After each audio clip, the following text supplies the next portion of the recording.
Good Shabbos, my dear, dear friends. We are about to enter the ultimate purpose of creation, the Messianic era. Nothing happens randomly. The Baal Shem Tov, the Holy Baal Shem Tov, our great, ready the spark of Mashiach, teaches us that geopolitical events are like a clever father giving a wink to a clever son. Got that wink? You see, when you wink, you're giving a hint. Everybody who is spiritually aware is saying the same thing. This absolute horrific disaster, disgusting behavior of these animals, worse than animals. Animals don't treat people like that. And we should not forget for a moment where such behavior came from. Most people don't understand, but it's very simple. These people are religious Muslims. Now, I don't want to cast aspersion. There are many that I know personally, very beautiful Muslim people. You know, by nature, we're all beautiful. We're born with good hearts. Nobody's born with a bad heart. But there are some people, particularly within the Arab nation, that have jealousy. In fact, the jealousy of the Arabs, and I confirmed this with somebody who wrote a book on it. He was a former terrorist that, thank God, got out of that.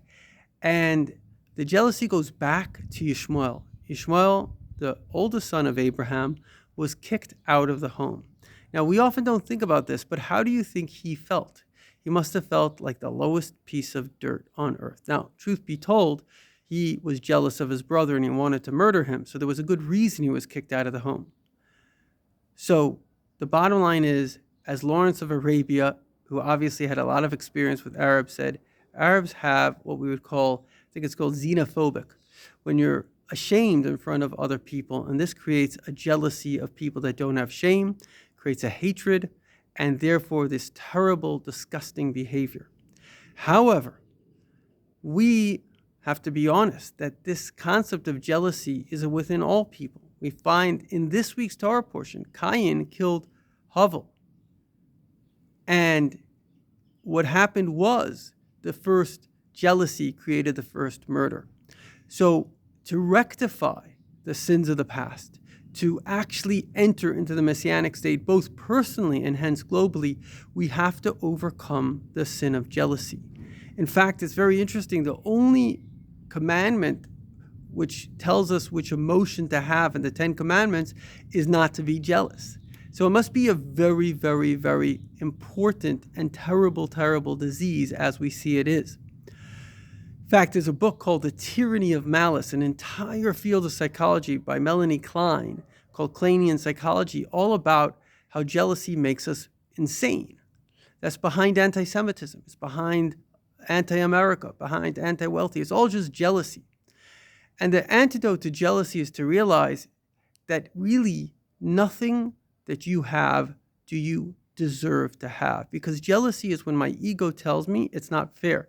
Why should you have something that I don't have? But if I myself don't deserve anything, if all of life is merely a gift of God, an undeserved gift, it's like a child.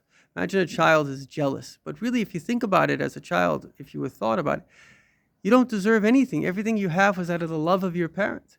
You should be so grateful that there's nothing in you but love and gratitude. And that's our challenge in life. First of all, not to be jealous, to be filled with gratitude. Had Adam thought only how lucky he was, none of this would have happened. And last but not least, to also realize that Adam was put in the Garden of Eden. He was put there, la'avda u'lashamra.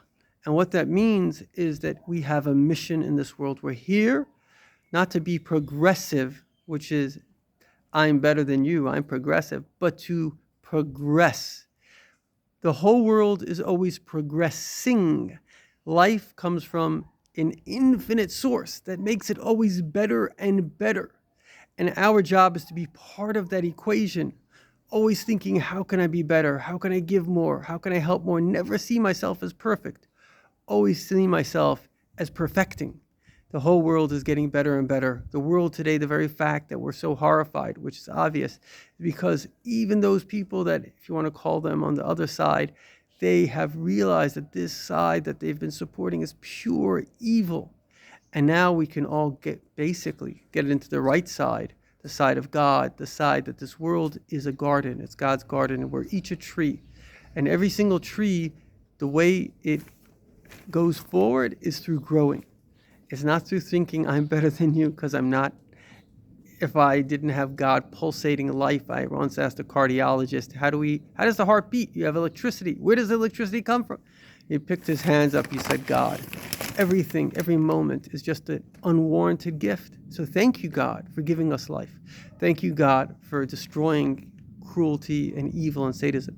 Thank you, God, for giving us the freedom to choose to live in love and goodness. And thank you for allowing us to be part of perfecting such a beautiful, amazing world. Thank you, thank you, thank you.